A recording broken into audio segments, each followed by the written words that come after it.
kembali walaupun dalam ruang maya, ya. Tidak bertemu secara fisik, tapi kita bertemu secara maya. Wah, ini mungkin karena kemajuan teknologi yang membuat kita bisa melakukan ini. Saya tidak bisa membayangkan kalau Zoom belum ada, saya nggak tahu bagaimana kita bisa bertemu, ya. Bisa mungkin pakai WA call barangkali, ya, atau mungkin Skype. Tapi puji Tuhan, saya pikir apapun itu, ini adalah rencana Tuhan bagi kita. Tuhan izinkan kondisi ini membuat kita juga bisa bertemu, walau mungkin tidak bertemu secara fisik. Oke, sahabat ini, sore sahabat ini, ya Ibu Helena akan sharing sebenarnya. Saya tadi sudah sampaikan ke Ibu Helena, tolong materinya jangan banyak-banyak lagi. Mereka mau bertanya, benar ya Bu ya? Atau mau materi lagi atau mau bertanya sebenarnya, gitu ya. Nah, jadi saya berharap sebenarnya sore hari ini lebih banyak pertanyaan-pertanyaan yang disampaikan oleh jemaat. Ya, kalau tadi khotbah kan tidak mungkin untuk bertanya, ya. Jadi kalau sekarang mungkin siapa tahu mungkin, waduh, ini kok kayaknya saya sekarang sudah mulai gelisah ini. Kok saya sudah mulai ketakutan, kok saya sudah mulai merasa demam, merasa seperti ini. Padahal tidak ada kemana-mana, cuma di rumah saja.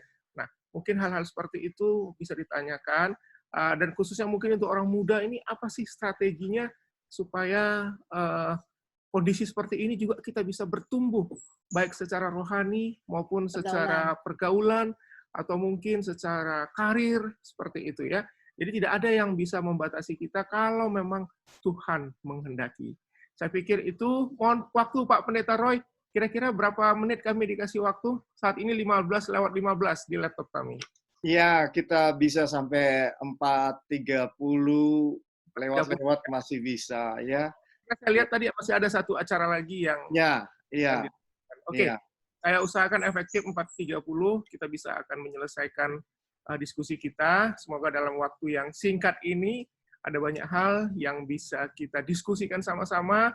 Saya juga nanti akan mengundang Roy Vitor kalau mungkin itu ada hal-hal yang terkait dengan rohanian, gitu ya. Karena kompetensi kami, jujur aja kami tidak punya kompetensi yang cukup untuk bisa menyampaikannya itu, gitu ya. Saya pikir itu saja. Silahkan Ibu Saragi. Ibu Saragi dikasih waktu yang sesingkat-singkatnya untuk bisa diskusi dengan teman-teman di Nyur Melambai. Iya. Mungkin saya akan kasih ini dulu ya, pendahuluan ya Pak Pendeta ya. Ya. Ya. Oke, jadi oke. Ini atas. Ya, oke. Jadi pada saat suasana seperti ini, dan juga mungkin bukan suasana ini aja ya, kita perlu tahu yang berhubungan dengan kecemasan, ya, berhubungan dengan kecemasan yang bisa mengancam kesehatan jiwa. Ingat kalau yang namanya penyakit fisik, misalnya ya luka, jatuh, celakaan, atau gimana yang bisa merusak tubuh kita, itu sebenarnya bisa diobati dan setelah sembuh ya sudah selesai. Beda dengan jiwa. Jadi kalau jiwa itu kadang-kadang kejadiannya itu hanya 5 menit, tapi itu akan membuat dia terus terbawa sampai berpuluh-puluh tahun kemudian, bahkan sampai dibawa mati kalau nggak diselesaikan ya. Kita coba kenali beberapa hal tentang kecemasan dulu ya, karena banyak sekali penyakit jiwa itu bisa sampai 600-an saat ini ya. Oke, yang ini tentang kecemasan. Yang pertama adalah seperti yang tadi saya sampaikan pada saat jam khotbah, yaitu bisa berupa gangguan panik. Gangguan panik itu seperti apa? Bisa lihat di layar. Gejala yang paling umum adalah berdebar, deg-degan ya, lalu berkeringat, lalu dada merasa sakit. Karena sakitnya mungkin karena sesak napas, karena mungkin asam lambung yang berproduksi lebih banyak, diproduksi lebih banyak di lambung kita, sehingga mendorong GERD, sehingga jadi nyeri dada. Lalu ketakutan, gemetar, tersedak. Ya, kita seperti misalnya kalau mau dipanggil sama orang yang kita takuti, itu pasti ada rasa gemetar. Kemudian yang kedua, gangguan kecemasan yang disebut atau fobia sosial. Ini juga rasa takut, cemas. Saat ini mungkin orang banyak takut ketemu orang banyak karena apa? Jangan-jangan mereka karier gitu. Jangan-jangan di antara kumpulan ini ada yang sakit corona nih, cuman tanpa gejala ya. Jadi ada juga fobia-fobia seperti itu. Dan kemudian yang ketiga, saat ini ya, maksud saya berhubungan dengan pandemi. Yang ketiga adalah gangguan kecemasan umum. Ini gejala yang paling khas adalah gemetar, keringat dingin, otot tegang, pusing, mudah marah, sering buang air kecil malam-malam gitu ya, sulit tidur, udah berusaha tidur tapi nggak bisa-bisa gitu. Bukan karena nggak ada waktu, tapi karena memang nggak bisa merem, karena pikirannya jalan terus. Lalu dada berdebar-berdebar, mudah lelah, nafsu makan juga turun, dan susah sekali konsentrasi. Mungkin kita kebaktian pagi, ya nyanyi sih nyanyi, tapi pikirannya ngawang gitu ya. Belajar sekolah sahabat tapi dia nggak fokus gitu. Nah, yang keempat adalah stres. Ini post traumatic stress disorder atau PTSD. Ini apa ya, pipinya bisa merah gitu, menghindari, dia berusaha untuk mengisolasi diri. Dia kalau ketemu orang tuh rasanya mungkin langsung beda mukanya. Dan ini juga susah tidur, susah konsentrasi, dan juga ada keluhan fisik yang macam-macam nih. Dan yang kelima adalah obsesif kompulsif. Jadi dia berulang-ulang melakukan hal yang sama. Karena apa? Karena dia gelisah, karena dia punya ketakutan, kekhawatiran yang berlebihan. Sebenarnya sih ini diperlukan juga untuk sesuatu yang mungkin sangat berbahaya ya. Nah, mungkin tapi kalau sampai berlebihan, sampai akhirnya mudah marah gara-gara anaknya nggak cuci tangan dengan 20 detik gitu kan, harusnya kan 20 detik. Cuman anaknya merasa udah bersih loh ini gitu, tapi enggak, kamu harus bikin. Kalau enggak nanti kamu bisa ketularan dan segala macam. Jadi rumah menjadi sesuatu yang mengerikan buat anak-anak dan juga anggota keluarga karena obsesif kompulsif akibat dari kegelisahan dan ketakutan yang berlebihan tersebut. Nah, itu sekilas ya. Dan yang kedua, saya juga mau sampaikan bahwa tadi kan kita bilang bahwa gimana caranya growth mindsetter itu bisa membuat kita bisa menghadapi, bisa mengcoping pandemi yang sedang terjadi. Dan juga gimana caranya supaya orang muda bisa tetap kita siapkan untuk menjadi leader atau tiang-tiang gereja di masa depan. Ini saya mau beri kasih contohnya. Maksud saya kertas kerjanya ya. Mungkin kalau ini direkam oleh Pak Pendeta bisa nanti di print out gitu ya. Saya sudah coba buatkan. Nah, ini kan seperti yang saya sampaikan tadi, jiwa itu terdiri dari pikiran, perasaan, dan juga perilaku ya. Dan ini kalau untuk menentukan sebenarnya kita tahu nggak sih mana yang fix, mana yang growth. Tadi pagi kita sudah sepakat bahwa, bukan sudah sepakat ya, sudah saya tawarkan, apakah Anda ingin berhasil dalam hidup ini, berhasil melewati masa-masa seperti ini, atau mau gagal? Kalau mau berhasil, kita memang mau tidak mau ikuti cara tokoh-tokoh Alkitab. Mereka adalah orang-orang yang growth mindset. Contoh, Caleb dan Joshua. Di saat semua bilang, jangan ke sana. Itu di sana orang gede-gede. Tapi Caleb dan Joshua bilang, di sana banyak susu dan madunya. Lalu anggurnya besar-besar dan seterusnya gitu ya.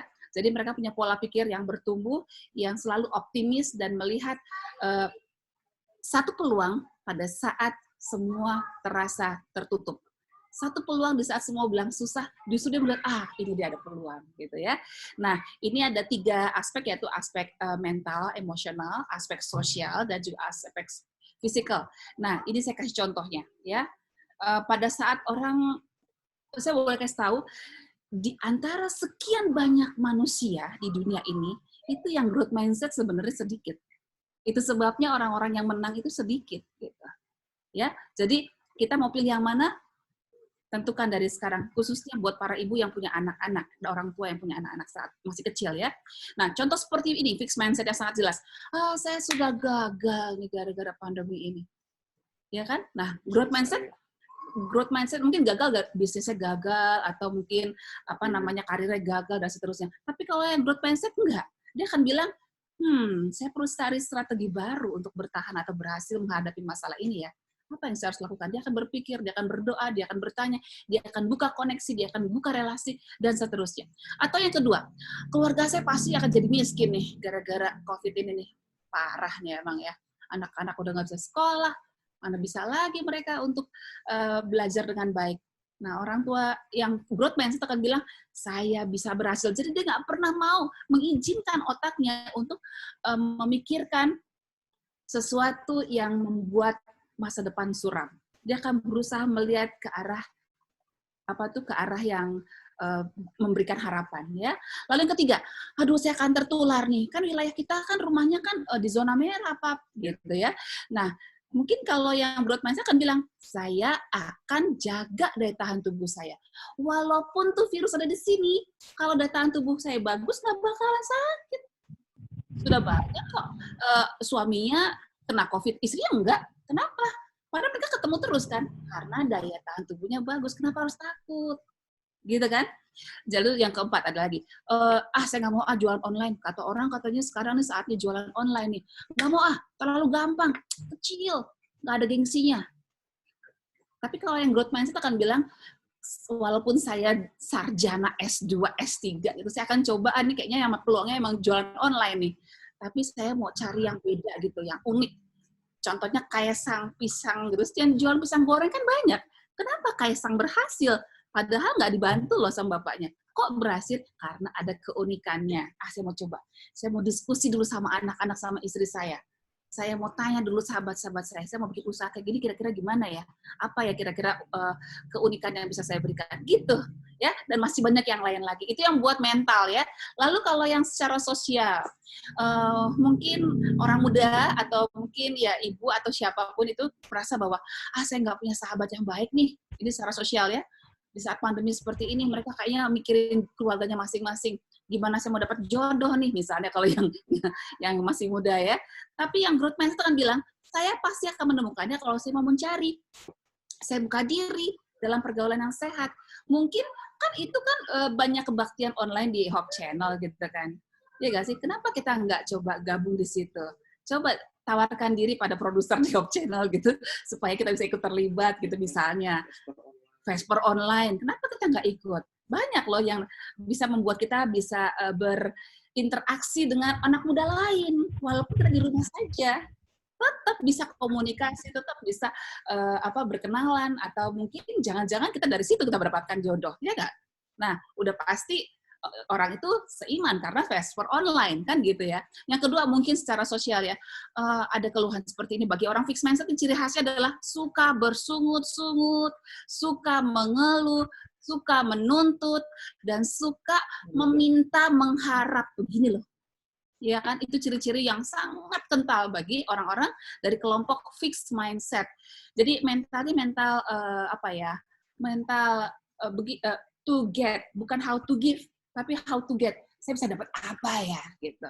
Jadi biasanya mereka akan salah-salahin majelis tuh. Mohon maaf, hiur melambai saya yakin nggak ada ya. Tapi di gereja lain banyak nih ya. Jadi mereka banyak menutup majelis. Apa guna nih majelis? Ada majelis tapi tidak ada pedulinya sama keluarga saya gitu ya. Mereka nggak ada ya perhatian, ada bantuan apa kayak gitu, percuma majelis. Banyak yang seperti itu, saudaraku. Nah, kalau jemaatnya growth mindset, nggak mau dia berpikir kayak gitu. Justru mereka akan mudah empati. Kasihan majelis ya, rapat sampai sore. Kita bisa pulang deh sampai malam. Kasihannya minggu harusnya jalan-jalan. Majelis rapat loh itu, kasihan ya. Apa yang saya bisa bantu mereka ya? Mungkin pada saat majelis saya mau bawain pisang goreng, saya mau bawain jus, itu growth mindset.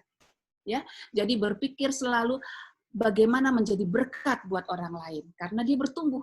Dia yakin sekali bahwa saya diberkati, gitu, karena dia selalu melihat dari sisi positifnya.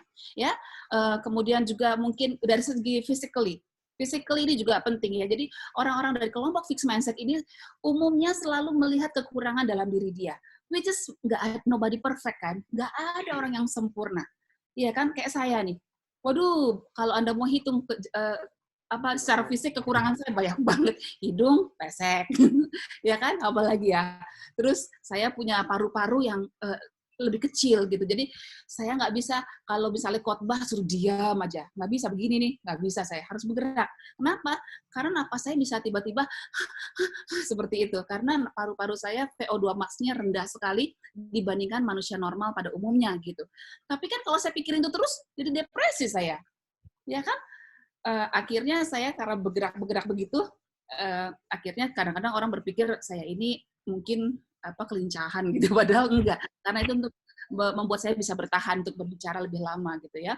Nah, jadi kalau yang fixed mindset cenderung membenci tubuhnya, padahal mungkin orang lain melihat, padahal cantik banget, apa sih orang itu, enggak, saya itu jelek, ini rambut saya rontok, ini alis saya kurang tebal dan seterusnya gitu ya. Selalu melihat pada sisi negatif dari tubuh dia sendiri. Jadi kurang menyayangi, kurang mensyukuri apa yang Tuhan sudah berikan pada dia. Sementara growth mindset justru akan melihat kekurangannya itu sebagai cara dia untuk menemukan sesuatu. apa yang saya bisa lakukan ya? Ini alis saya rambang rontok nih. Mungkin dia berpikir, oh saya mungkin bisa cari tahu ada nggak ya formula yang bisa membuat alis saya lebat begitu. Jadi bukan malah menyakiti diri sendiri dengan menghina diri sendiri, lalu nyumpain diri sendiri tanpa kita sadari kalau kita bilang saya jelek, kan nyumpain diri sendiri jelek, ya kan? Lalu yang kedua, saya nggak menarik sama sekali. Mana bisa usaha, kan kalau usaha tuh mesti orangnya menarik gitu loh, yang bisa membuat orang terpesona ngelihat wajahnya. Nah kalau yang dari growth mindset akan bilang, hey menarik itu dari dalam, inner beauty. Kurang gimana tuh tukang jualan jelek-jelek begitu kan kalau dipikir-pikir dibandingkan bintang film gitu. Kenapa pada laris? Ya ramah, dari sini loh. Ramah, gak menyapa, gesit. Saya minta, Pak, tolong ya ini apa gado-gadonya ya. Cepet kilat dikerjain, nggak lama-lama. Ramah, tidak mudah marah, kembalian utuh, dan seterusnya. Itu justru yang membuat daya tarik tempatnya bersih, bukan wajah gitu. Ya, yang orang lihat kan sebenarnya mungkin kebersihan kalau tempat makan gitu ya, tepat waktu untuk usaha apa gitu. Nah yang ketiga barangkali, aduh saya nggak pernah bisa tidur nyenyak nih, selalu cemas gara-gara pandemi, brengsek nih emang pandemi. Lalu kita marah-marah terus. Ih, apa sih si Pak Jokowi nggak bener nih mengelola ini juga nggak beres nih, semua kita marah-marahin gitu. Padahal tadi kita udah pelajari ya, banyak marah menurunkan daya tahan tubuh, malah mudah sakit kita, ya kan? Sementara yang growth mindset akan bilang, saya terimalah terjadi. Mau bilang apa lagi, emang udah terjadi seperti ini. Yang penting gimana saya caranya untuk mengendalikan kecemasan saya. Oh, saya mau tanya Bu Helen, gimana caranya saya bisa tidur walaupun saya mengalami kecemasan. Mungkin seperti itu. Oke, itu pengantarnya ya. Mudah-mudahan ada apa yang menggelitik Bapak Ibu sekalian dan juga teman-teman orang muda untuk kita bisa berdiskusi. Oke? Oke, terima kasih Bu Helena. Mungkin ada pertanyaan, silahkan. Atau mungkin ada tambahan dari Pak Pendeta Roy Tito. Nanti konklusi kali ya Pak Pendeta ya. Ya, silahkan. Mungkin teman-teman orang muda atau mungkin jemaat dari Nyur Melambai, barangkali ada yang ingin ditanyakan. Monggo, silahkan. Nggak bayar. Nggak bayar.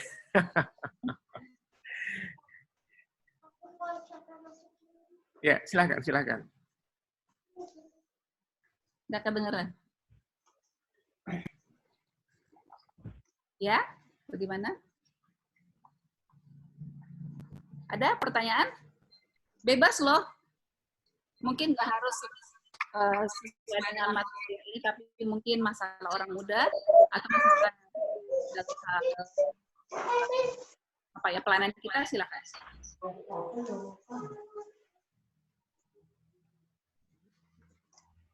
Itu siapa sih? Malulu masih ada nggak Malulu?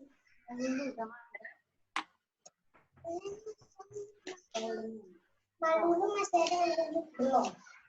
Mungkin Pak Pendeta barangkali sebagai pembuka, silakan Pak. Jemaatnya takutnya nanti belum kenal. Kadang suka dibilang begini, Bu Helen terlalu jelas sih, jadinya kami sudah terjawab semua gitu. Baik, terima kasih Bu Helen. Ya. Terima kasih Bu Helen. Ya, ini dari dengan siapa Bu? Claudia Lesiastel. Iya, gimana Bu Claudia? Sebenarnya saya bertanya nih, inginnya teman saya yang bertanya Ibu Frida. Karena permasalahannya dia itu susah tidur. Bukan muda lagi, ibu seorang anak. Dia susah tidur. Sampai saya harapkan dia bertanya, tapi dia nggak tanya nih. Nah, sekarang pertanyaannya, katanya tadi seperti Ibu udah terangkan, nggak ada kota yang mungkin.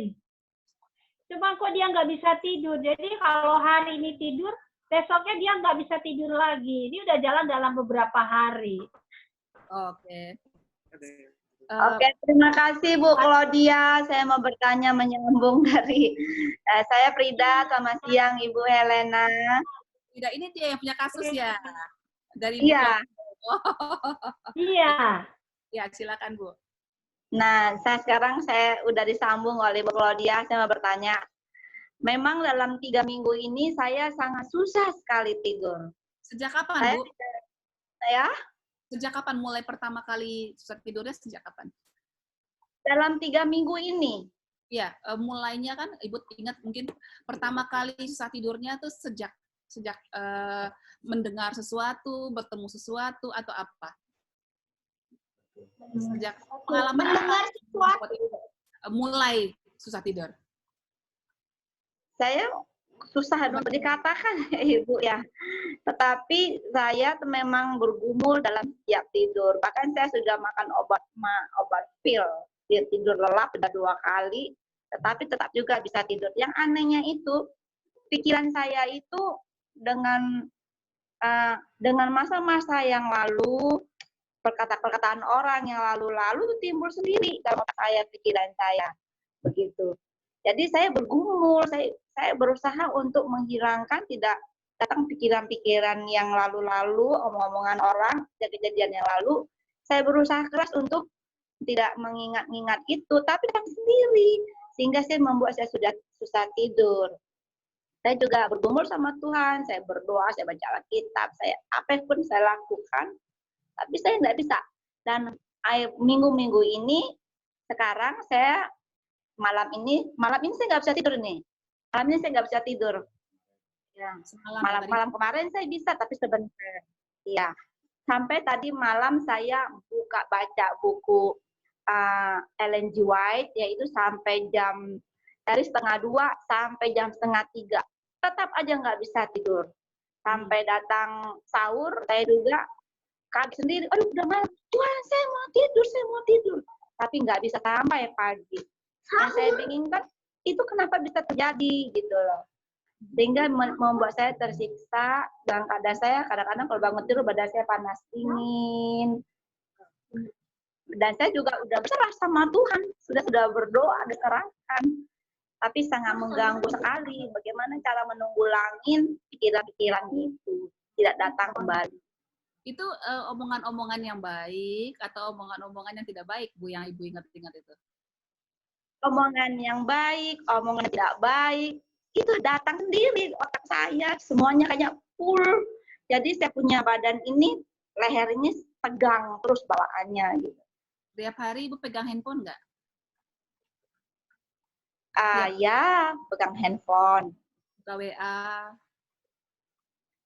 WA. Ya, betul. Karena saya juga kan guru PAUD, jadi ngasih pelajaran ke anak-anak, lalu handphone juga, dengar berita juga, gitu. Ya. Yang paling utama adalah sebenarnya saya mau tahu mula pertamanya, pemicunya pertama kali Ibu nggak bisa tidur itu apa? Sebenarnya saya perlu tahu itu. Terus yang kedua, apakah dulunya tahun-tahun sebelumnya Ibu pernah juga mengalami insomnia seperti ini? Apakah ya, itu? Memang iya, dulu saya suka juga begitu. Sekarang kembali lagi, timbul lagi. 3 minggu ini. Iya, betul. Nggak enak banget itu, Bu, ya. Badan jadi capek gitu ya. Terus itu bahkan orang yang insomnia kadang-kadang ada yang sudah sampai berat, dia juga putus asa. Oh, Ibu jangan ya. Oke. Ya, kalau Ibu bertanya pada saya mau kasih tahu nih, suami saya juga dulu insomnia nih. Ini dia orangnya nih. Nah, ini dulu waktu masih kuliah, dia tuh insomnia. Dan itu memang pemicunya macam-macam ya. Bisa karena bioritmik kita yang berubah. Misalnya gini, biasanya dia tidur tuh jam 9 masuk kamar, lalu tidur selama 7-8 jam, lalu nanti jam berapa, 5 atau jam 4 sudah bangun. Nah, tiba-tiba mungkin karena ada kejadian tertentu, ada yang meninggal atau apa, akhirnya kita kerja keras sampai tengah malam. Biasanya jam 9 tidur, tiba-tiba tidurnya jam 12, jam 1. Dan itu berulang sampai beberapa kali. Nah, itu akan merusak jam tidur kita. Makanya itu suster-suster di rumah sakit itu berjuang keras untuk masalah ini ya, sering mereka mengalami ini. Nah, yang kedua, boleh jadi Ibu ada peristiwa traumatik yang membuat Ibu betul-betul merasa ingin berpikir terus, ingin mikirin terus. Ya, terganggu sekali karena biasanya tuh pikiran ini akan susah untuk diistirahatkan bila mana kita masih punya beban. Ada sesuatu yang belum beres, ada sesuatu yang harus saya selesaikan, atau ada sesuatu yang hutang saya yang belum saya beres ini. Saya merasa harus menyelesaikan hutang itu misalnya. Nah, itu juga bisa mengganggu tidur kita. Kalau yang saya alami ya, ini tips saya sendiri pribadi. Kalau saya mengalami susah tidur seperti itu, saya tidak akan paksakan tidur. Yang saya lakukan adalah, saya bisanya apa? Baca, saya baca. Terus, tapi yang berguna apa? Bersihin dapur, saya bersihin dapur. Apalagi bersihin kamar, saya bersihin kamar. Lipat baju. Jadi, apa yang bisa kita lakukan pada satu kerjakan, berguna. Nggak bisa tidur, nggak apa-apa. Jadi, daripada nanti kita membuat kecanduan, karena kan tidur, itu saya tahu obat lelap itu kan akan membuat kita bisa tidur. Tapi itu sebenarnya hanya seperti pilek tuh, hanya menghilangkan gejala aja. Penyebabnya apa nggak? Kita belum selesaikan gitu. Nah, yang berikutnya, insomnia ini juga bisa dipicu oleh mungkin kemarahan, ya, kemarahan pada seseorang atau sekelompok orang atau mungkin pada diri sendiri. Nah, sebaiknya ibu punya buku harian. Ibu punya buku harian, ibu coba catat apa kira-kira perasaan ibu hari ini pada saat malam nggak bisa tidur.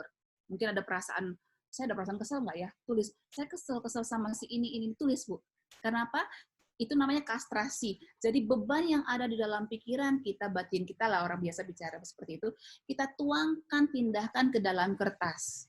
Gitu. Kalau ibu sedang marah pada seseorang atau sekelompok orang, ibu boleh marah lagi sama mereka, tapi di kertas aja ya. Di kertas. Bilang aja, kamu kenapa sih ngomongin aku? Lain di depan, lain di belakang. Tulis aja, tulis sampai ibu puas. Nanti kalau udah keluar itu semua unek-unek itu, ibu coba lihat nanti, ada sesuatu yang seperti diangkat. Nah, setelah itu kertasnya jangan disimpan, disobek-sobek, buang gitu ya, atau dibakar. Itu pernah saya lakukan juga. Setelah saya tumpahkan kemarahan saya di kertas, kan nggak ada yang tahu. Yang tahu hanya saya, Tuhan, ya kan? Dan setelah saya tumpahkan itu, kita harus tutup dengan perbaikan. Jadi setelah keluarin unek-unek kita sampai habis. Jengkel sama seseorang atau dua orang atau tiga, keluarkan itu semua unek-uneknya di kertas. Setelah dibuang, lalu nanti kita berdoa, Tuhan, aku ingin memaafkan mereka. Aku ingin memaafkan orang-orang yang sudah berkata jahat sama aku. Walaupun mereka minta maaf, tapi diulang-ulang lagi, matanya mereka aja ngeselin aku terus, Tuhan. Misalnya gitu ya. Terus, tapi saya memaafkan mereka. Saya percaya mereka begitu pasti karena ada sesuatu. Tapi saya memaafkan mereka, saya nggak peduli mereka bikin apa, yang pasti saya sayang sama mereka. Walaupun kita susah bilang sayang sama orang yang kita kesel ya, tapi kita harus paksa mulut kita untuk mengatakan bahwa saya ingin seperti yang Tuhan mau. Udah doakan. Lalu sekarang tulis tuh. Seperti nulis surat, misalnya kita kesel sama Ibu Claudia deh misalnya ya.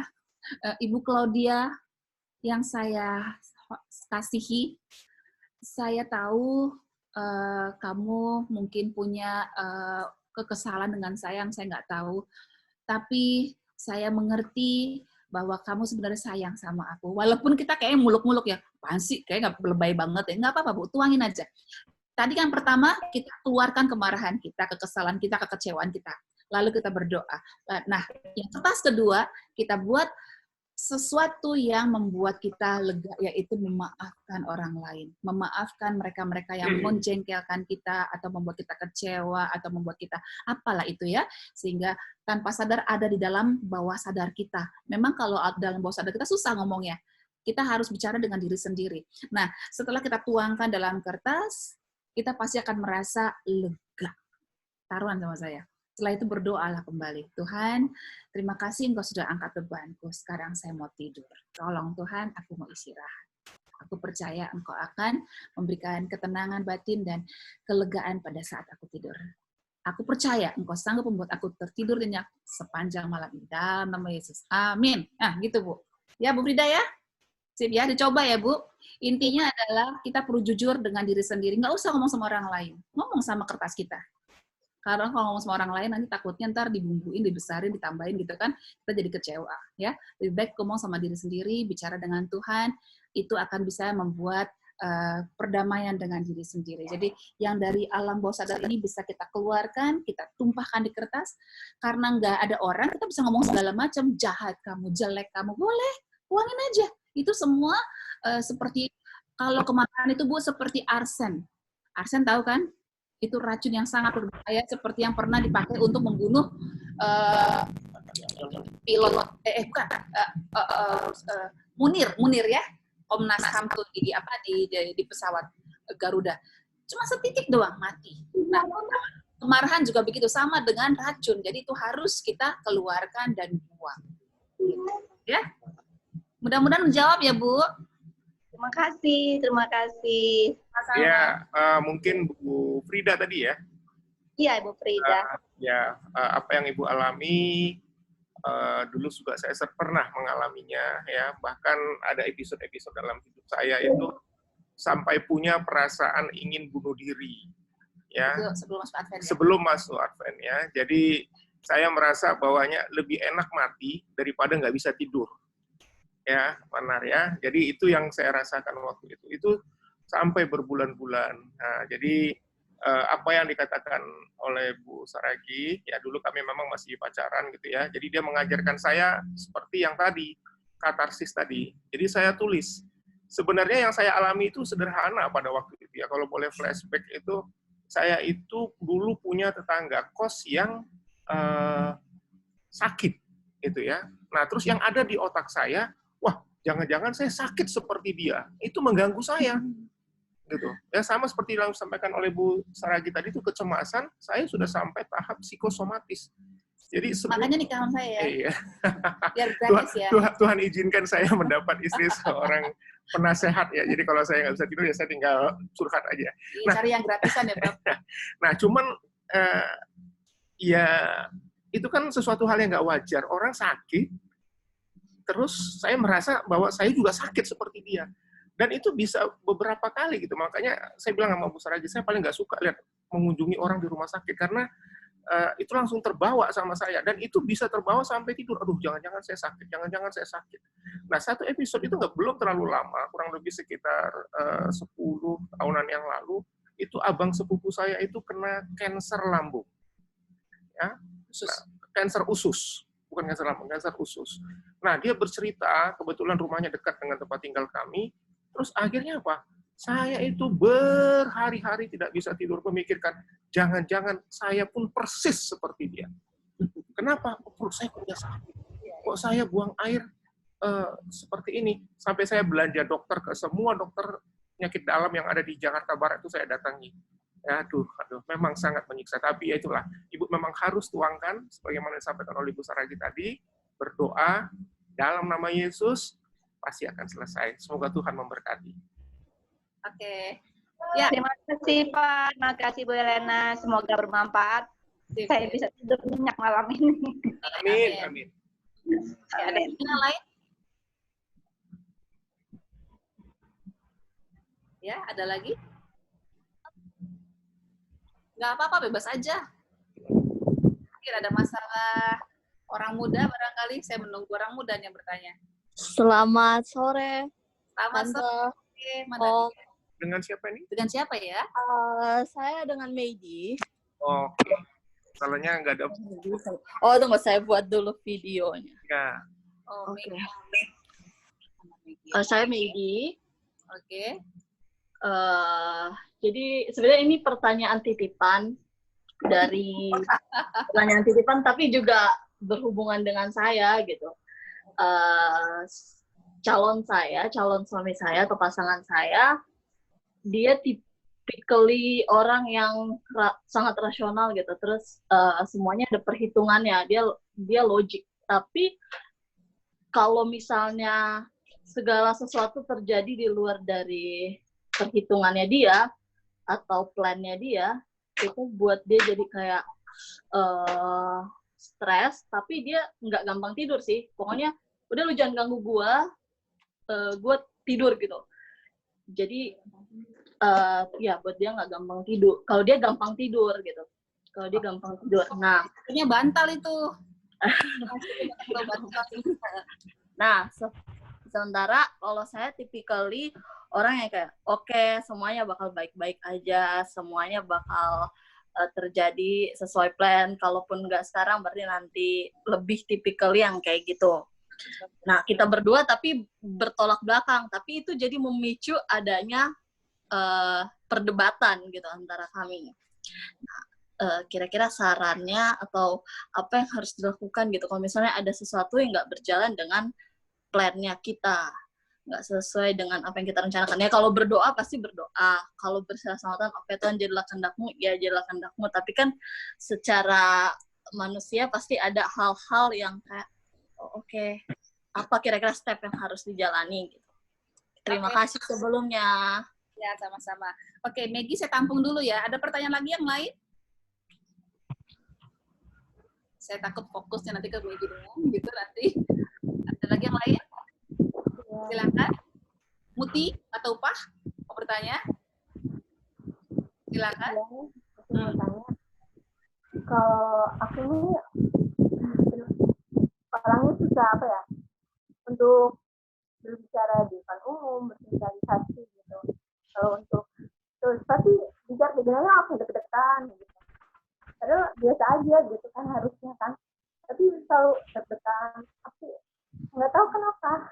Ya. Bicara di depan umum grogi atau mungkin terlalu introvert atau bagaimana gitu.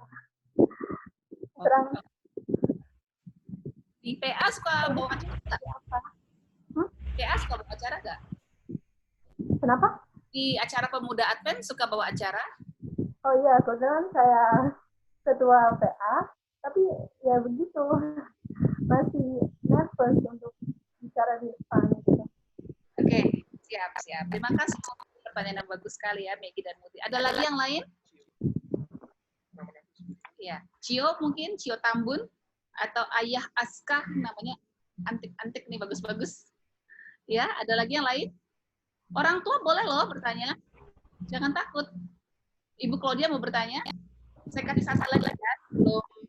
Ini, ada tenda ini. Wah, ini ada tamu kita dari Citra Raya, jauh sekali ini ya. Ini contoh ini. Halo. Iya. Pak Pendeta, ini jemaat dari Citra Raya Tangerang, Pak Pen. Boleh ya gabung ya, Pak Pen ya? Iya, dia katanya penggemar Pendeta Roy Vito ini ya. Oke, ada lagi yang lain mau bertanya? Silakan, satu lagi. Saya Ibu Helena. Oh, siapa itu? Claudia. Ibu Claudia. Iya, Bu Claudia. Siasel ya? Ya. Oke. Yang saya ingin tanya adalah begini. Ya. Kadang kalau kita di gereja nih ya, kita di gereja aja lingkungannya lah ya. Kita ini bukan muda lagi, tapi senang gitu maju untuk pimpin. Dan saya sendiri suka bilang kepada orang-orang muda, ayo kalian harus ikut, jangan malu-malu. Nah sekarang untuk membangkitkan mereka untuk membuka diri itu. Jadi saya memberikan acara kepada mereka untuk mereka bisa, tapi mereka sebelum ke panggung ke depan tuh udah gemetar-gemetar. Saya bilang kalau ke panggung di depan jangan lihat keliling-keliling, lihatnya ke saya aja, satu mata aja. Kalau lihat banyak mata akan grogi, akhirnya hilang semuanya. Seperti tadi teman kita saudara Muti. Nah kalau saya bicara sama ibu-ibu, jawabnya seperti ini. Kakak kan beda sama kita.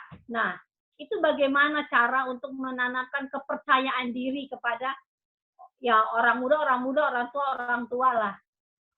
Itu gimana cara kita untuk merangkul mereka untuk seperti saya gitu, berani dan percaya diri. Oke. Yang lain juga dapat bagian begitu. Iya.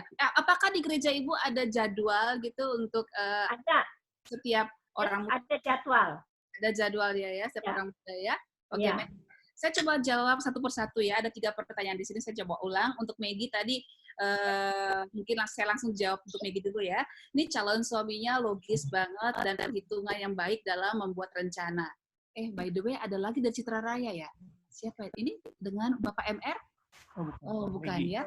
Oh, Bapak MR itu Bapak siapa bertahu, Pak? Maggie. Oh, Ibu Maggie ini? Oh, bukan ya. Oke, baiklah. Saya pikir, karena ini saya punya teman-teman dari Citra Raya, sebagian ada yang masuk juga ke sini. Oke, Ibu Maggie, Dek Maggie lah ya, karena masih pacaran ya, di bawah saya jauh Anda. Saya mau kasih tahu bahwa semua laki-laki itu logis. Lebih logis dibandingkan perempuan. Kalau perempuan lebih cenderung emosional. Itu sudah hukum alam gitu. Hanya saja memang tadi yang disampaikan oleh Maggie bagus, jadi harus jadi penyeimbang gitu ya. Namun demikian, memang nggak semua orang bisa mudah menerima kegagalan dalam tanda kutip. Kalau kita growth mindset menolak, nggak pernah ada itu kegagalan. Yang ada adalah perlu usaha lagi. Jadi kita kalau orang-orang growth mindset pantang bilang saya gagal, nggak boleh bilang begitu. Karena kalau kita ngomong seperti itu, kita akan berhenti berusaha. Kita akan bilang bahwa rupanya belum berhasil ya. Kan gagal kan negatif, berhasil kan positif. Jadi kita akan berusaha menggunakan kata-kata positif. Jadi, wah, saya belum berhasil nih. Oke, apa yang kurang ya? Seperti itu. Jadi, kalau kita bilang belum berhasil, kita akan fokus untuk mencapai keberhasilan. Tapi kalau kita ngomong, duh, gagal lagi, nanti akan terulang lagi loh. Gagal lagi, ntar ulang lagi loh, gagal lagi gitu. Jadi, lihat bagaimana Thomas Alva Edison, dia, bukan Edison Tenteng ya, Thomas Alva Edison itu kan percobaannya berapa kali? Sekali, 2 kali, 100, 200, enggak loh. 1000 kurang 3 kalau nggak salah, ya 997 kali percobaan. Berapa lama itu dia harus lakukan? Tapi dia coba lagi, saya pasti bisa. Coba lagi, pasti bisa. Walaupun coba lagi ternyata belum berhasil. Coba lagi ternyata belum berhasil. Ya kan? Tuhan Yesus sendiri pun mengajarkan bagaimana kita berpikir growth mindset dalam hal pengampunan. Banyak orang bilang, saya nggak bisa mengampuni orang itu. Kalau yang lain saya bisa mengampuni, tapi dia nggak bakal saya ampuni. Ada yang seperti itu. Nah, ini fixed mindset atau growth mindset menurut Anda? Hah? Halo? Ya, nggak dijawab, tapi. Fix, Bu. Fix. Fix banget ya. Jadi dalam segala hal, kita nggak boleh berhenti untuk berusaha. Ya, kita harus sampai pada titik yang terideal yang Tuhan harapkan untuk kita capai. Jadi untuk Maggie, sebaiknya berpikirnya seperti ini. Susah nih punya pacar kayak gini. Jangan. Oke. Ini dia berpikir seperti itu. Saya sebaliknya, berarti Anda botol dan tutup. Cocok dong. Ya kan? Hanya saja supaya tidak terjadi perdebatan, mungkin Maggie memberi responnya atau reviewnya atau tanggapannya delay dulu. Biarkan dia menenangkan dirinya dulu. Sampai dia merasa tenang, sudah cool down begitu, baru kita ajak bicara. Ini suami saya pun termasuk yang kayak gitu loh, Maggie. Ya, suami saya kayak gitu. Dia kadang-kadang kalau udah gitu langsung masuk kamar, nggak mau ngomong. Ya udah, diam dulu lah kita. Kenapa kita harus buru-buru bicara sama dia? Emangnya mau kiamat, ya kan? Sabarlah sampai dia tenang, sudah cooling down.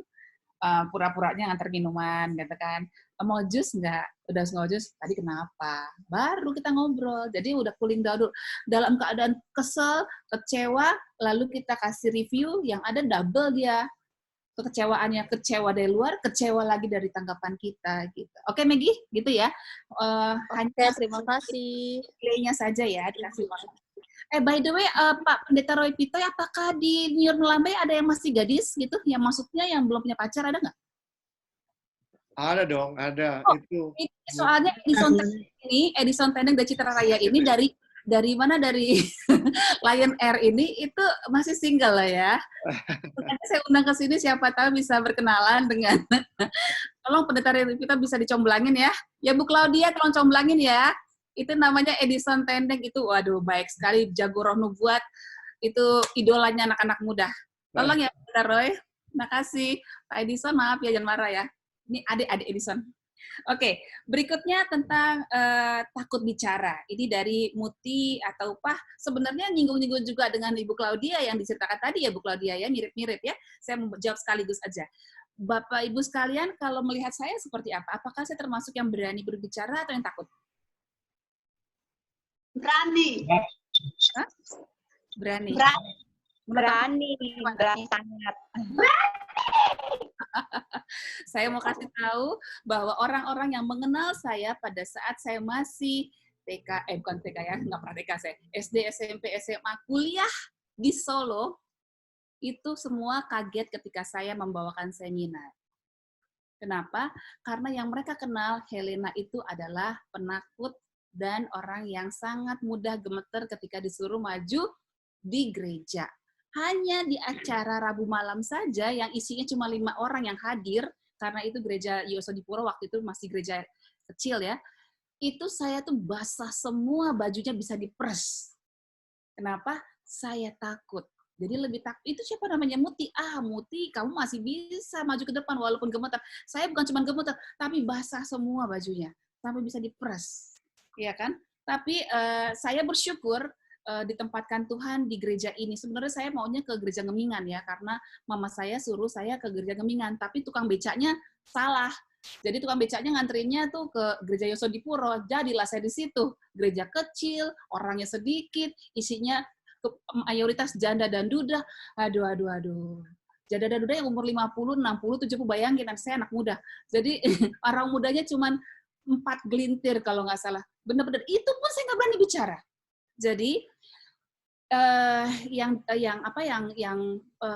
saya dapatkan dari pengalaman saya di situ adalah, di situ saya dibentuk oleh Tuhan. Karena orangnya sedikit, mau nggak mau kan rosternya jadi cepet kan. Misalnya untuk memimpin doa Rabu ini, Rabu depan enggak, lagu berikutnya nanti yang keempat saya lagi gitu. Jadi sering dapat giliran. Jadi makin saya dapat giliran, rupanya makin lama makin tegak saya. Keringatnya berkurang gitu kan. Gemeternya berkurang dan terus itu. Dan saya berusaha masuk di semua kegiatan gereja. Dari Rabu malam, Vesper, PA, lalu tutup Sabat, bahkan Muti tahu saya datang ke gereja jam berapa? Jam 7 pagi. Gereja buka jam 9 kan, saya jam 7 pagi sudah datang. Kenapa? Karena saya belajar piano di sana, karena di gereja itu tidak ada pemain musiknya. Jadi piano itu sebagus itu nggak ada yang main, jadi saya belajar pelan-pelan jam 7.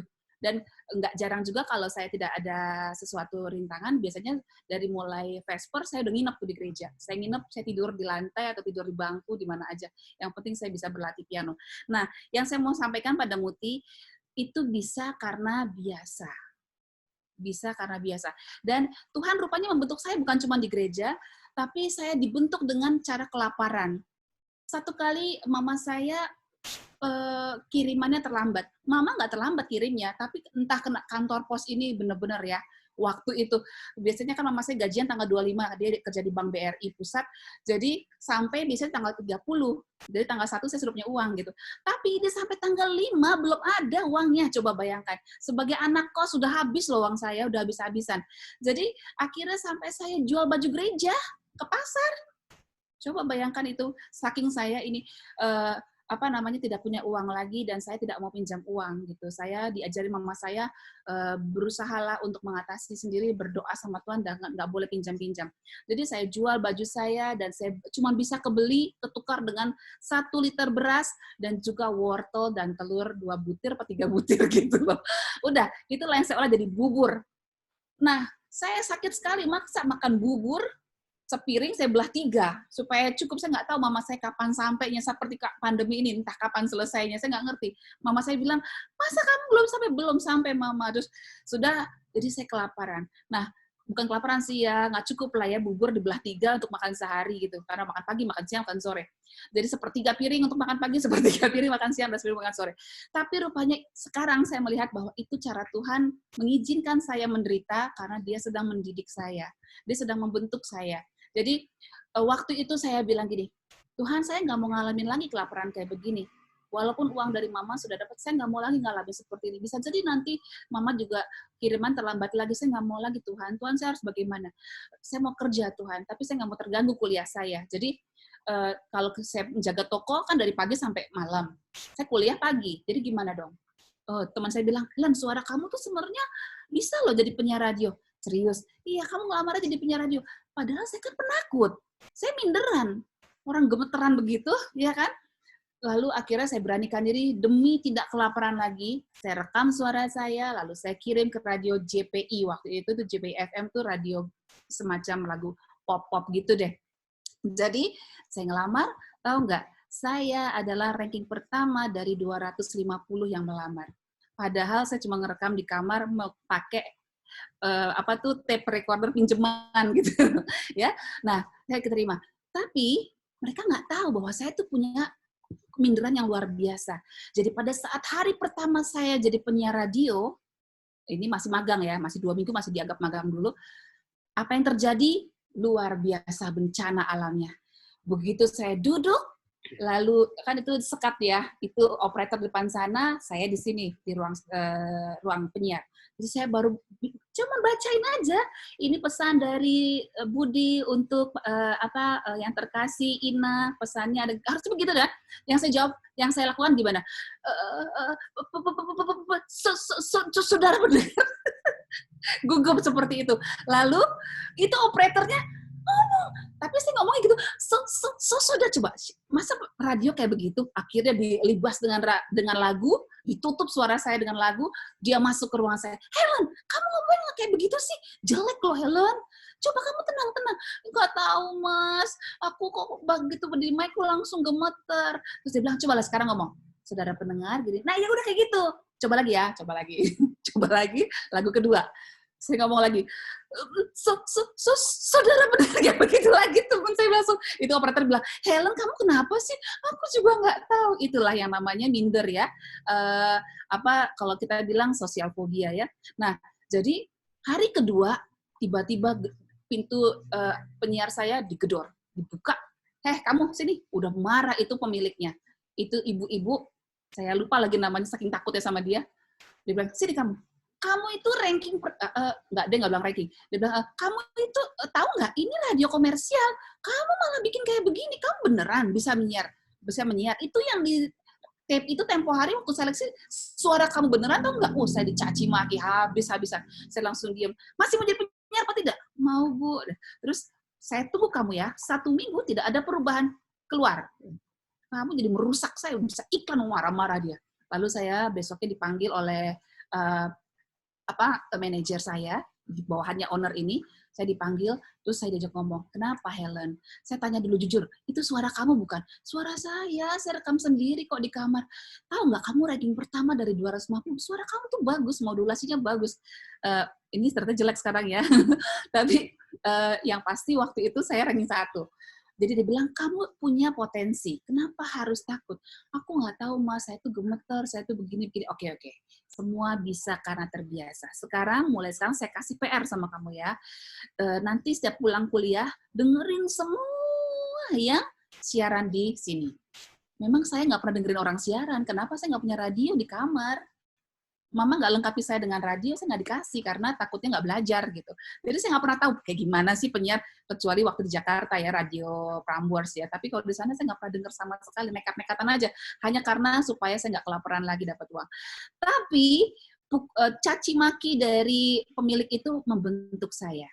Justru membuat saya jadi termotivasi. Saya tidak mau down, saya mau tunjukkan sama dia bahwa saya betul-betul jujur itu suara saya.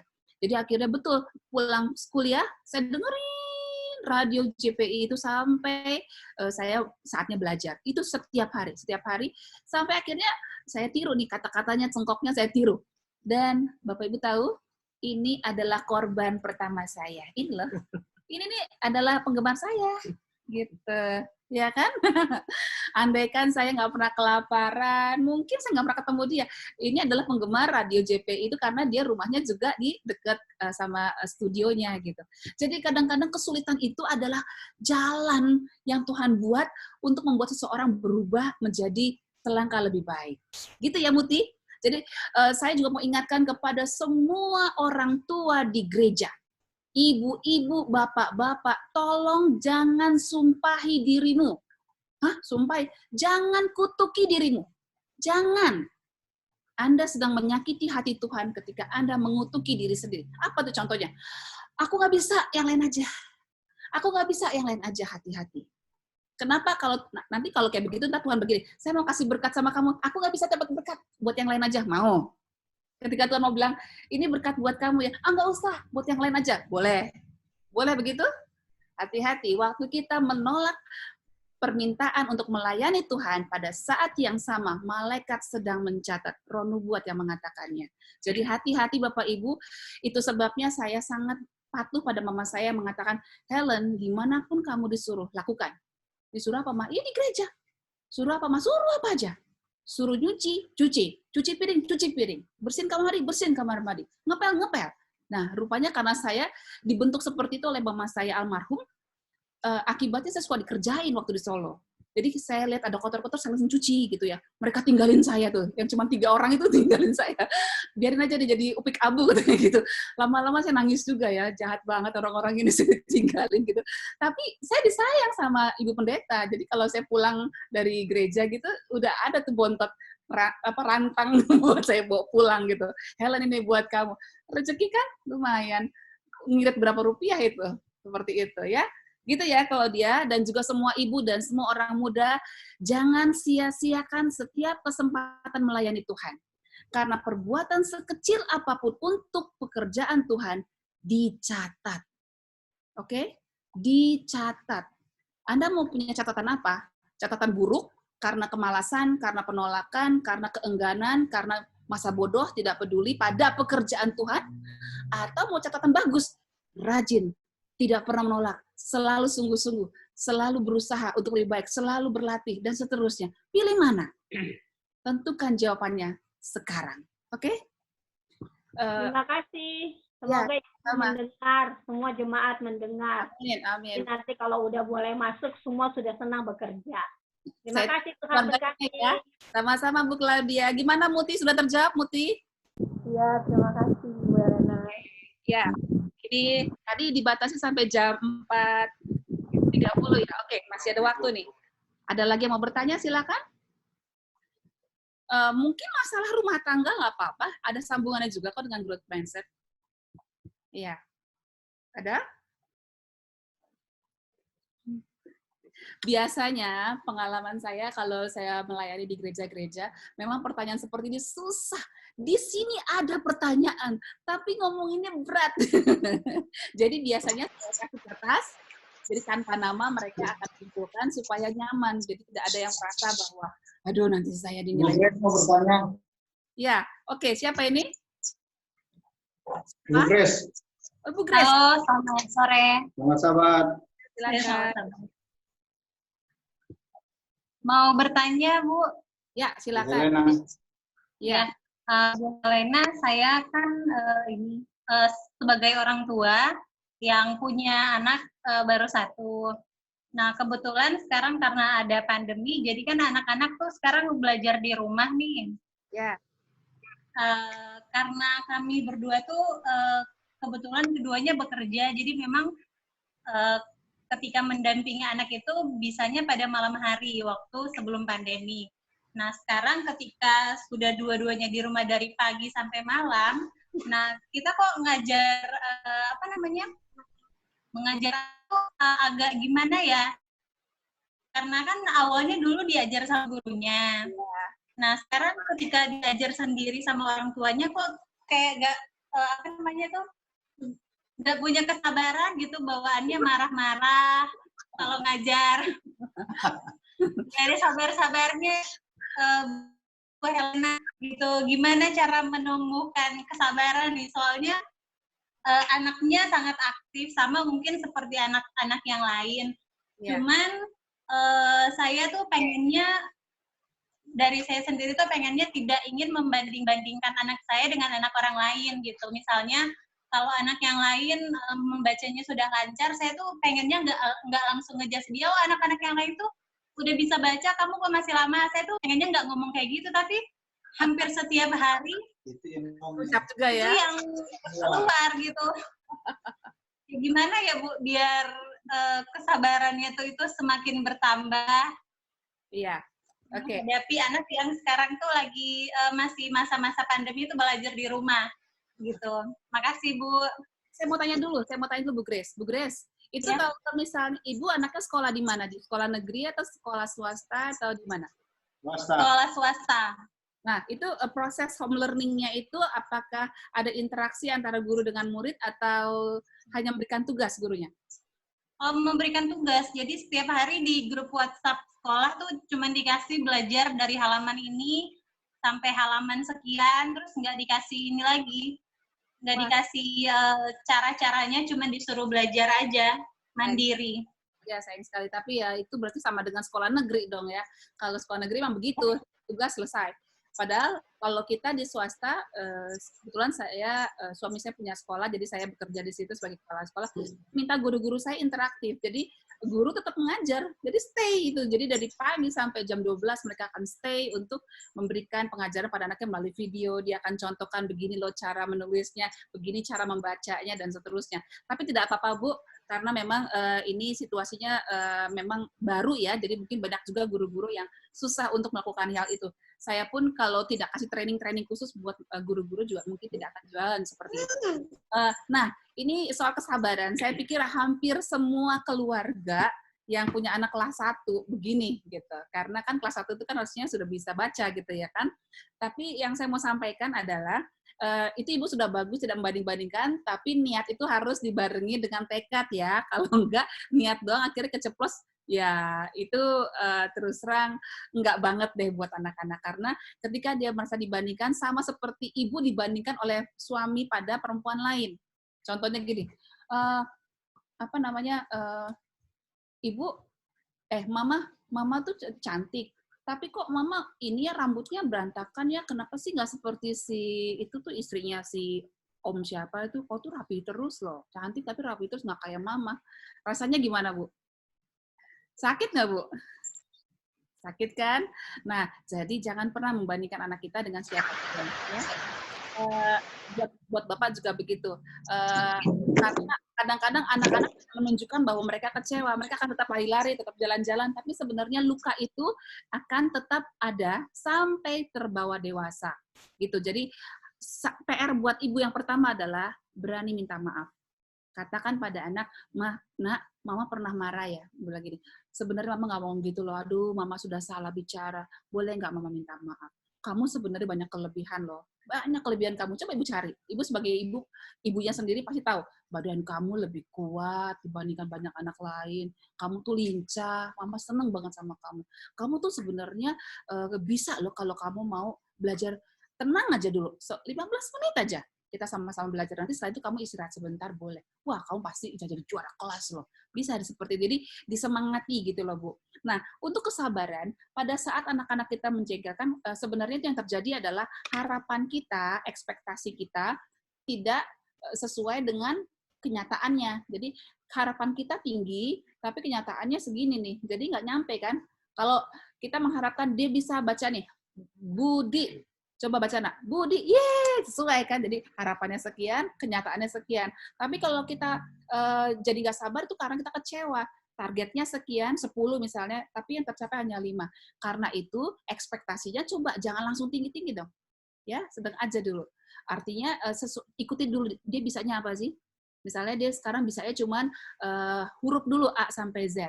Sekarang kita coba mainkan konsonan dengan vokal. Konsonannya satu aja, B. Tapi ibu bikin gunting kertas ya, gunting kertas segini-segini. Huruf A sampai Z kan ada 26 kan. Tapi yang yang B-nya ini yang huruf huruf konsonannya, huruf matinya itu mungkin dikasih warna huruf konsonan warna yang sama. B warna biru semua, B, C, D dan seterusnya. Lalu nanti yang huruf vokalnya itu dipakai warna merah gitu supaya bisa dibedain sama dia. Jadi ba. Terus pindah nih kan A, I, U, E, O gitu ya Bu ya. Lalu ibu pindah nih misalnya gini. Ini nih kan, ini ini B gitu ya Bu. Ini A, I, U, E, O. Ini huruf B-nya kan kartu nih. Kita pindahin. Ba, I, B, U. Coba kamu. Bu, pasti begitu. Saya mengajarkan baca hanya 5 menit Bu. Maksudnya mengajarkan itu hanya 5 menit sehari ya. Nanti diulang-ulang. Dan pengalaman saya, anak saya 2-3,5 tahun, itu 1 bulan dari mulai huruf A sampai bisa baso. Itu 1 bulan aja. Yang penting jangan lama-lama. Ibu juga kan punya batas kesabaran, kan jangan lama-lama belajar sama anak-anak gitu ya.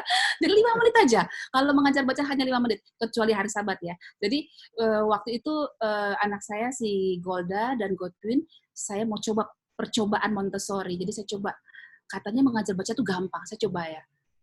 Saya dengan bermain, karena anak-anak kelas 1, 2, 3 itu masih dunia bermainnya masih tinggi, hampir sama dengan anak-anak TK. Cuman kalau makin gede biasanya sudah mulai berkurang dia keinginan bermain yang durasinya lebih sedikit. Nah, setelah itu saya kenalkan ini huruf A, I, U, E, O dengan cerita segala macam. Lalu itu tekniknya benar-benar saya bikin sendiri karena saya mamanya dia, saya tahu bahwa dia suka cerita. Kalau A begini loh, nah gitu, karena dicubit ini hurufnya gitu. Nah setelah itu saya kenalkan ba, terus pindah ba, I, B, U, dia langsung bilang Bu, tuh bisa kan Udah bisa baca kamu. Yeay. Udah 5 menit kan? Selesai. Mami, karena saya kasih tepuk tangan, saya elus-elus, itu buat dia adalah reward. Ya, semua anak suka dibelai, Bu. Jangankan anak-anak, ibu juga suka dibelai kan? Bapak juga suka dibelai, semua manusia suka dibelai. Belai anak kita, wah bisa kamu, udah targetnya itu dulu aja. Lalu besok pakai C, besok pakai D. Terus, nah nanti baru kita gabung dengan 2 suku kata. Bu, kalau ibu tahapnya pelan-pelan, target ibu cuma 1 huruf dengan 1 vokal gitu. Itu aja. Nanti ibu akan lihat, karena ekspektasi saya sedikit, nyampenya juga pas, jadinya ibu lega, dia juga lega. Dan hindari durasi yang lama. Gitu. Mendingan ibu kalau udah kelas 1, kalau di Tuan saya 3,5 tahun ya, 5 menit sehari. Itu kalau kelas 1 ya mungkin 15 menit bisa, atau 10 menit, 15 menit, stop. Jeda dulu. Oke, Mama senang banget kamu sudah bisa. Tapi Mam nih belum selesai semua. Gak apa-apa. Kita main dulu yuk, kuda-kudaan apa Pak? Gitu. Jadi bikin suasananya, bikin anak ketagihan. Bikin dia jatuh cinta habis-habisan dengan belajar. Kalau dia sudah jatuh cinta dengan belajar, Ibu gampang, Bu, nggak usah disuruh lagi, dia akan belajar sendiri. Mama, aku udah PR nih, aku mau kerjain dulu ya. Gitu. Gitu, Bu. Ya, Bu ya? Halo, Bu Grace. Di mana dia? Siap. Ya, coba ya, Bu ya. Oke, ada lagi? Terima kasih. 10 menit lagi nih. Terima kasih. Udah, terima kasih. Oke, Pak Pendeta Roy Pitoy, sudah 10 menit lagi. Apakah masih ada pertanyaan? Takutnya mengganggu buat acara berikutnya. Puji Tuhan nggak ada yang bertanya tentang COVID ya. Berarti teman-teman dari Jemaat New Melamba ini memang orang-orang yang yakin dan percaya Tuhan selalu menyertai sebagaimana firman Tuhan pada siang tadi ya. Amin. Jadi pertanyaannya tadi kan hanya seputar apa tadi ya, Bu ya? Iya, itu. Ya, sesuai calon suami, takut bicara, susah tidur, itu hal-hal yang mungkin keseharian yang kita hadapi. Ya, saya yakin dan percaya ya Pendeta Ropito juga sudah membekali jemaatnya ini ya dengan kerohanian yang baik sehingga tidak perlu khawatir menghadapi pandemi. Iya, karena ada doa subuh segala loh. Oh, ada doa subuh ya? Iya, luar biasa loh. Gereja kita nggak ada ya? Ya. Saya ada pertanyaan, Bu Helena. Silakan. Sekalian konklusi nanti, Pak Pendeta. Enggak lah. Pertanyaannya adalah apa yang membuat mayoritas ya sebab utama seseorang membangun fixed mindset? Apakah itu bawaan ya? Misalnya dia punya personality introvert ya, dia pemalu. Ya kan? Apakah itu pembawaan? Apakah karena dia tidak percaya diri karena orang tuanya selalu ngomel, lihat kekurangannya, ya, atau bisa dua-duanya, bawaan dan juga dikembangkan, gitu. Ya. Oke, makasih Pak Pendeta. Oke, saya boleh sampaikan bahwa sebetulnya pola pikir itu adalah hasil belajar. Jadi perilaku itu sebenarnya adalah hasil belajar. Tapi kok sepertinya begini Bu, ada masalah herediter gitu. Bisa karena rumusnya itu adalah behavior itu adalah fungsi dari environment dan juga genetik atau bawaan gitu ya. Sebenarnya bawaannya bukan karena selnya atau DNA-nya atau kayak gimana Pak Pendeta, tapi lebih daripada keseharian dia. Seperti mohon maaf nih, kenapa ya kalau bapak ibunya gendut, anaknya juga gendut gitu? Apakah itu selnya gitu? Nah, setelah dipelajari ternyata ya memang karena di rumah sajian makanannya adalah sajian makanan versi ayah dan ibunya. Otomatis ya kalau terlalu banyak dimasukkan unsur lemak, goreng-gorengan dan seterusnya, ya mau nggak mau anaknya jadi mengkonsumsi itu dan menambah lemak seperti itu kan. Dan itu memang bisa diatasi dengan berbagai cara dari segi medis atau dari segi olahraga dan seterusnya. Tapi kalau untuk fixed mindset ini, saya boleh bilang itu lebih banyak karena faktor belajar dalam arti dia meniru. Ingat, anak-anak kita usia khususnya 6 tahun ke bawah itu imitator luar biasa. Jadi kalau dia lihat mamanya disuruh orang maju ke depan, nggak mau, saya nggak bisa. Dia belajar, oh gitu ya. Jadi itu ke bawah itu sampai besar. Nanti dia disuruh, kamu maju ke depan, saya nggak bisa. Dia akan tiru seperti yang mamanya lakukan. Itu sebabnya saya bilang, tolong ibu-ibu, tolong bapak-bapak, dimanapun berada, berhentilah untuk membatasi diri kita, untuk menjudge diri kita sendiri sebagai orang yang tidak mampu, atau tidak bisa, atau saya miskin, atau saya sudah nasibnya begini, sudah kodratnya, nggak ada ya. Kita umat Advent Kristen tidak ada yang namanya istilah nasib saya begini atau sudah takdir, nggak ada ya kan Pak Pendeta. Yang ada adalah tabur tuai, apa yang kau tabur itu kau tuai. Kalau rajin pasti bisa, ya kan, bisa karena berusaha kan gitu kan, bisa karena terbiasa gitu. Jadi kita punya kemampuan untuk berubah karena kita bukan benda mati. Dan kita juga bukan, kalau pohon dia berubah tapi di situ aja kan. Kalau kita bisa pindah ke sana kemari, lebih hebat dari makhluk lain, yaitu binatang gitu ya. Kalau kita bisa lebih tinggi lagi, bisa ke dunia lain, ke benua lain, kita bisa kemana aja yang kita rasa kita perlu untuk ke sana. Jadi untuk fixed mindset ini saya mau tekankan bahwa memang pola asuh di Asia, Indonesia termasuk Asia, cenderung mengarahkan kepada ini. Kenapa? Kita akan mengedepankan sopan santun, mengedepankan batasan-batasan, dan juga zaman dulu tuh banyak sekali orang yang punya anak banyak, sehingga kedekatan pribadi agak kurang, sehingga pembagian kepercayaan itu juga kurang. Beda dengan misalnya kayak di Eropa gitu ya, atau di Amerika, di mana strukturnya adalah anak-anak diberikan kebebasan berbicara, kebebasan mengungkapkan pendapat, sehingga dengan demikian pola pikir mereka juga cenderung bertumbuh. Karena kan makin banyak dia dikasih kebebasan untuk mengungkapkan pendapatnya, mengungkapkan pikirannya, mengungkapkan apa yang dia rasakan, atau apa yang dia punya ide gitu ya, apa yang dia bayangkan, itu akan merangsang untuk lebih tumbuh lagi. Tapi kalau anak baru mau bicara, Pak, aku ada usul, diam kamu, nurut aja.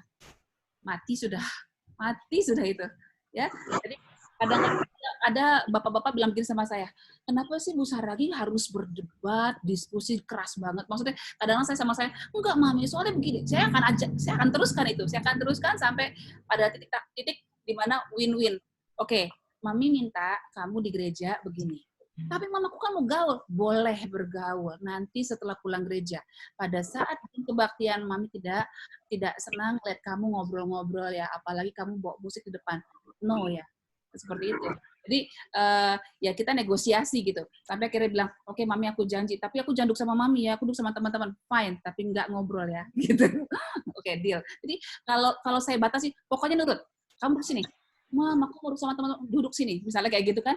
Jadinya kan saya jadi otoriter. Kalau udah otoriter, biasanya susah menghasilkan anak-anak growth mindset. Anak growth mindset biasanya tumbuh dalam keluarga yang demokratis. Ingat, Ellen White mengajarkan kita untuk memberikan kesempatan buat anak-anak berpikir tentang idenya, pendapatnya. Dalam buku Child Guidance jelas banget ditulis oleh Tapi gini, orang yang fixed mindset apakah akan seterusnya? Tidak.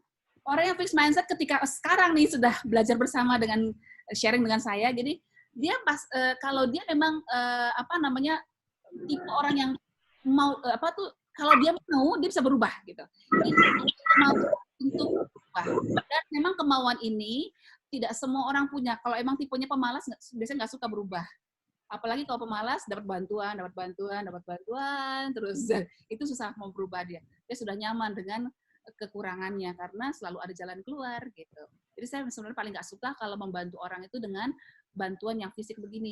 Saya lebih suka kasih bantuan dengan pancing gitu loh Pak. Oke. Misalnya ada orang tua murid nggak bisa bayar karena nggak bisa kerja dan seterusnya, saya nggak mau kasih beasiswa, nggak mau. Anda bisa apa? Bisa nggak kalau administrasi, bisa ngetik nggak? Oh bisa, oke, kerja di sini. Gitu. Jadi ada jalan keluarnya, dia bekerja Pak. Jadi dia bisa growth juga gitu. Gimana Pak? Apakah sudah menjawab? Iya, secara umum. Tapi saya punya pertanyaan yang mungkin lebih spesifik. Ya Pak, boleh. Kenapa ada orang yang saya bilang, kamu suaranya bagus. Dan saya bilang, bukan cuma untuk sekedar menyemangati dia, tapi saya jujur, oh ini suaranya bagus. Tapi ada orang bilang, nggak bagus suara saya.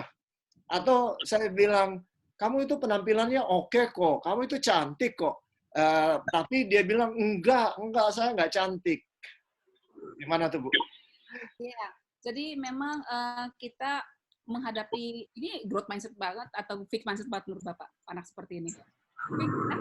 Nah, yang fix ini memang, ya, yang fix ini memang kita perlu bantu. Jadi, saya biasanya kalau menghadapi klien, kadang-kadang saya sudah mendapatkan klien, kadang-kadang orang dewasa, Pak, yang udah 35 tahun gitu, masih ada juga yang kayak gitu. Enggak, saya tuh nggak menarik, saya tuh begini, dan saya bilang gini, oke, PR kamu yang pertama adalah bikin 30 hal yang kamu syukuri dari diri kamu.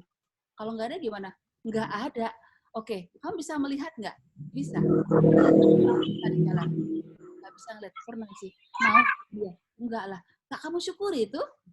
Iya sih. Ya kalau bilang sehat aja. Sehat aja kamu bilang.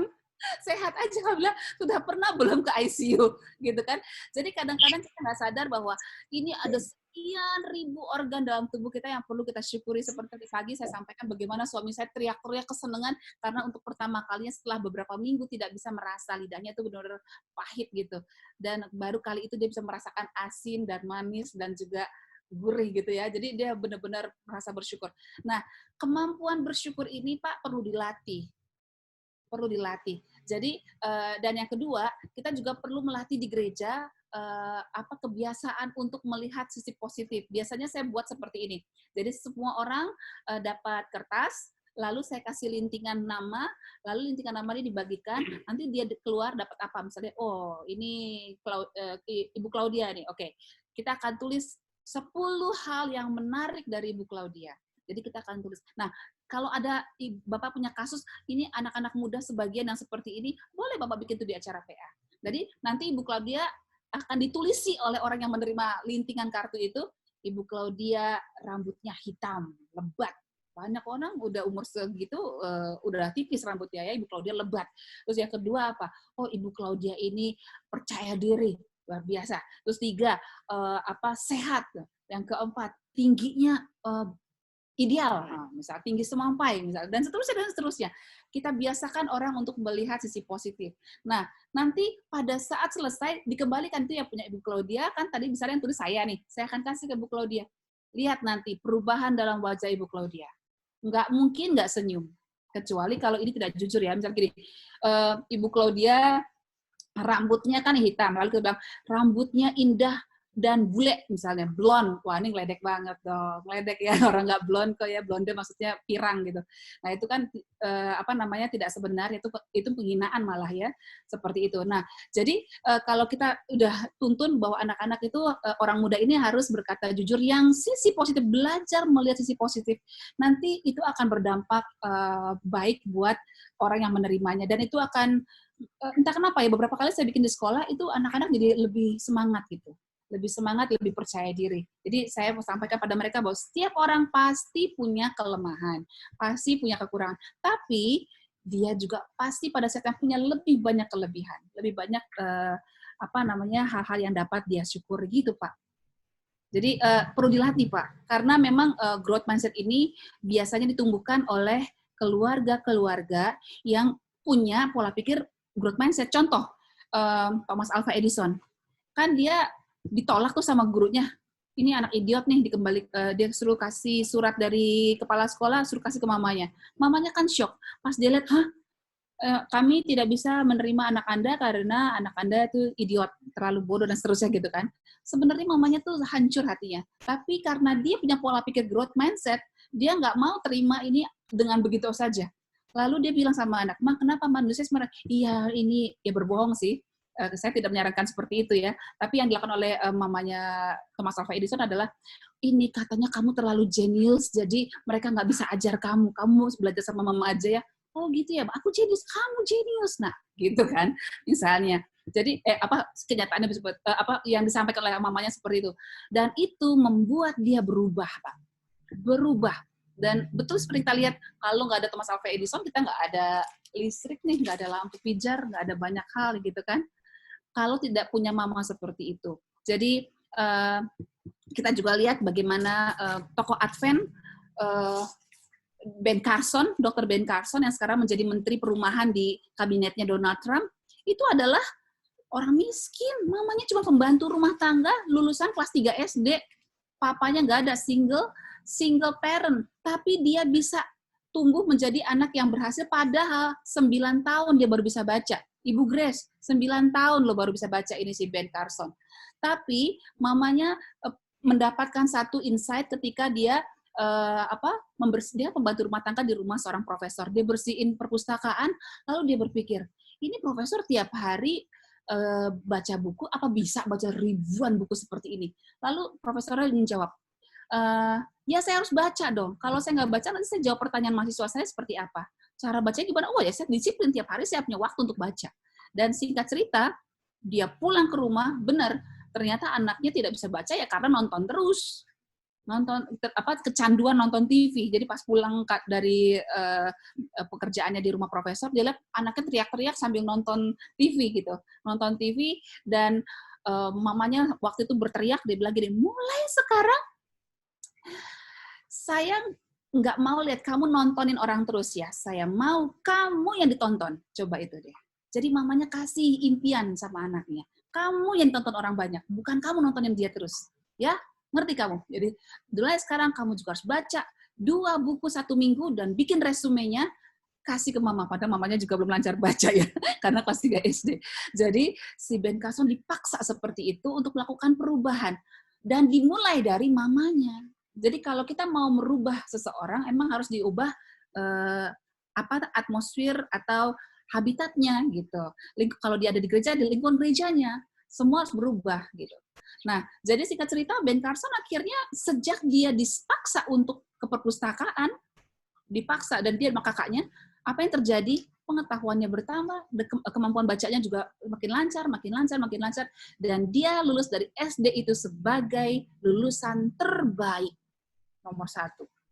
Dan dia adalah dokter spesialis bedah syaraf anak nomor 1 di dunia. Saya bangga sebagai Advent karena dia orang Advent ya. Gitu Pak Pendeta. Tapi kalau dia nggak punya mama yang growth mindset seperti itu, jadi apa dia? Udahlah, udah 9 tahun kamu nggak bisa baca terus, udah berhenti aja kamu. Udah jualin apa kayak kacang goreng, es krim gitulah. Kan gitu kan? Tapi mamanya hanya pembantu rumah tangga dan single parent loh. Kita bisa bayangkan betapa sulit hidupnya, tapi dia tetap bisa menjadi growth mindsetter dan membuat anak-anak tertular. 2 anak, dua-duanya berhasil. Biasa dalam keluarga ada satulah yang gagal. Ini mah enggak, 2 anak, dua-duanya berhasil. Yang pertama menjadi sarjana teknik sipil, kalau nggak salah ya, teknik sipil atau elektro ya, pokoknya insinyur. Lalu yang kedua ini dokter bedah syaraf otak ternama yang pertama kali di dunia memisahkan kembar siam. Itulah orang Advent. Ben Carson itu. Gitu Pak Pendeta. Jadi memang sebaiknya saya sangat rindu kalau saya bawa tentang growth mindset ini selalu pulangnya diginiin, Bu Saragi bisa nggak kasih kemana-mana? Kenapa? Banyak orang yang fix mindset loh Bu Saragi, terutama di gereja kita. Begitu Pak Pendeta. Makanya saya kasih. Ini mudah-mudahan berubah ya. Mulai nanti di kebaktian berikutnya tidak ada lagi yang menolak dan tidak ada lagi yang mengatakan bahwa anaknya nggak ada harapan. Semua punya harapan untuk menjadi leader gereja kita di masa depan. Amin. Oke, Pak Pendeta. Ya, Pak Pendeta. Terima kasih nih, luar biasa pelayanannya buat kita dari khotbah juga di acara PA. Oke. Semoga nggak bosan-bosan untuk diundang lagi, Bu ya. Saya mohon Kalau maaf. Tuhan mengizinkan. Ya. Iya, saya mohon maaf kalau saudara-saudara junior melambai, saya kadang-kadang menggunakan kata-kata yang terlalu lugas ya. Maksudnya tidak diindah-indahin gitu, saya mohon maaf. Kadang-kadang saya suka itu kekurangan semua. Saya bilang, kamu itu dong diplomasi sedikit. Takut nggak ngerti papi, saya bilang gitu. Udah the point aja. Ini mohon maaf ya Bu, ibu-ibu sekalian, bapak-bapak, tapi intinya adalah saya lakukan ini karena saya merasa saya punya terbeban, saya ingin sekali melihat generasi-generasi muda Advent yang luar biasa semangat melayani Tuhan. Karena saya juga tipenya fixed mindset, minderan, dan keluarga saya hancur. Saya datang dari keluarga yang sangat hancur. Tapi Tuhan bisa arahkan saya, bisa tolong saya. Saya berhutang dengan Tuhan saya mau bagikan.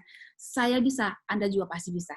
Gitu. Amin, amin. Terima kasih banyak Bu. Ya, saya lihat Pendeta Tumalun sudah ada, sudah waktunya kita melanjutkan seminar. Jadi untuk Ibu Helena, terima kasih mau bergabung terus. Oke, kalau ada yang lain mau dikerjakan, silakan. Terima kasih. Berbakti dengan anak-anak. Ya, terima kasih untuk pelayanannya. Terima kasih Bu Helena. Ya, terima kasih. Pendeta boleh menutup dengan doa? Terima kasih. Ya, silakan, Boleh silakan. doa? Ya, silakan. Ibu Helena. Saya mohon mungkin Ibu Claudia pimpin doa kita semua. Bu Claudia ada? Halo Bu Claudia. Claudia Leticia. Boleh doakan supaya kita tidak sia-sia Ibu? Ya. Mari kita berdoa. Allah yang kekasih, Allah yang maha benar, Allah yang maha mulia, dari kekal kepada kekal kami ucapkan syukur, kami mendapatkan berkat yang indah dari hamba-Mu Ibu Helena dengan Bapak. Terima kasih ya Bapak atas kabaran yang sudah kami terima. Terima kasih kami diberikan kesempatan untuk mengintrospeksi diri kami untuk lebih hari lebih baik sesuai dengan firman Tuhan. Memberkati Bapak dan Ibu di dalam kegiatannya, di dalam rumah tangganya, dan juga sebagai hamba-Mu di dalam jemaat yang mereka berada. Bapak di surga, memberkati kehidupannya di kedepannya, dan biarlah apa yang disampaikannya membuat semua umat-umat Tuhan untuk berpikir untuk lebih baik lagi sesuai dengan firman Tuhan. Terima kasih ya Tuhan, berkatilah kami semua yang mendengar, biarlah semua ini boleh menjadi bagian kita dari sekarang sampai Maranatha. Dalam nama Yesus kami berdoa dan mengucap syukur. Amin. Amin. Oke, makasih Giur Melambai. Sampai ketemu lagi. Terima kasih. Makasih. Terima kasih. Terima kasih.